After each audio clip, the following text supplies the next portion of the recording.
Science and Technology Standard 9 Chapter Number 12 Study of Sound आवाज का मुतालिया। दर्ज झेल बयानात मुकम्मल कीजिए और इनकी वजाहत कीजिए। यहाँ पर आपको खानापुरी की तरह जुमले दिए गए हैं जिसे मुकम्मल करना है और उसकी वजाहत भी देनी है। अलिफ डैश में आवाज का फैलाव नहीं होता। वजाहत आवाज की अशात के लिए हवा जैसा वास्ता होना जरूरी है क्योंकि खला में हवा नहीं है, इसलिए खला में आवाज का फैलाव नहीं होता। तो जवाब है खला। बे पानी और स्टील में आवाज की रफ्तार का मवाजना करते हुए डैश में आवाज की रफ्तार ज्यादा होती है। वजाहत पानी में आवाज की रफ्तार 1498 मीटर फी सेकंड है और स्टील में आवाज की रफ्तार 5960 मीटर फी सेकंड है, इसलिए स्टील में आवाज की रफ्तार ज्यादा होती है। जवाब है स्टील।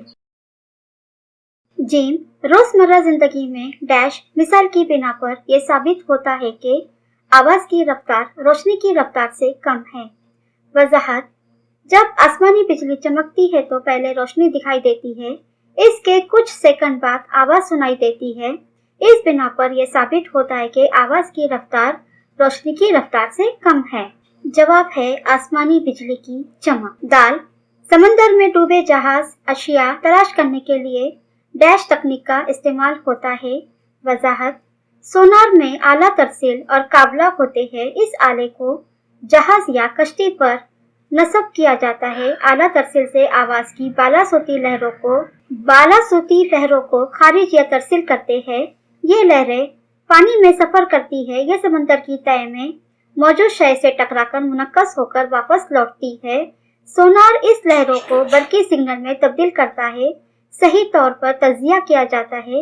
इस तरह समंदर में डूबे जहाज अशिया तलाश करने के लिए सोनार तकनीक का इस्तेमाल किया जाता है। तो जवाब है सोनार।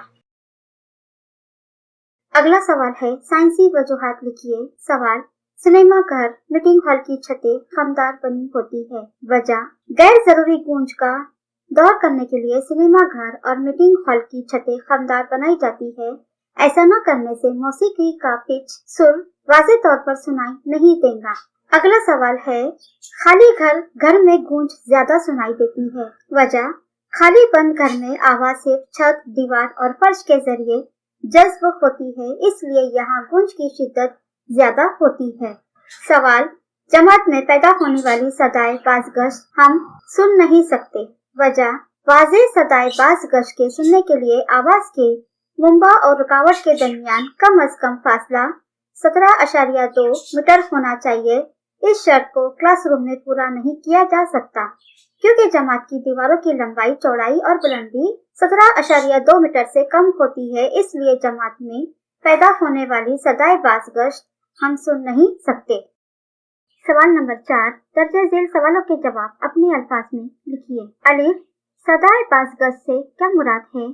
सदाए बाज़गश को वाज़ेह सुनने के लिए कौन कौन से अमूर जरूरी है? जवाब किसी सतह से असल आवाज का मुनक्कस होकर दोबारा सुनाई देना सदाए बाज़गश कहलाता है। सदाए बाज़गश सुनने के लिए जरूरी अमूर नंबर 1 माहौल का दर्जे हरारत, नंबर 2 आवाज की मुंबा और इनेकासी सतह का दरमियानी फासला, नंबर 3 मुख्तलिफ दर्जे हरारत पर यह फासला मुख्तलिफ हो सकता है। बे बीजापुर के गोल गुंबद की बनावट का मुताला कीजिए और वहाँ पर कई बाज़गश सुनाई देती है, इसकी वजह बताइए। जवाब बीजापुर का गोल गुंबद कर्नाटक रियासत में वाक़ एक तारीखी यादगार इमारत है। गोल गुंबद इमारत के अंदर निहायत बड़े मुहित वाला दायरा नुमा गुंबद है। मखसूस गोल बनावट की वजह से कोई आवाज वकू होती है तो सदाए बाज़गश सुनाई देती है। गोल दायरा नुमा बनावट की वजह से आवाज की लहरें कई बार गुंबद के दीवारों से मुसलसल टकराकर लौटती है, इसलिए बार बार आवाज की बाज़गश सुनाई देती है। तस्वीर में आप देख सकते हैं।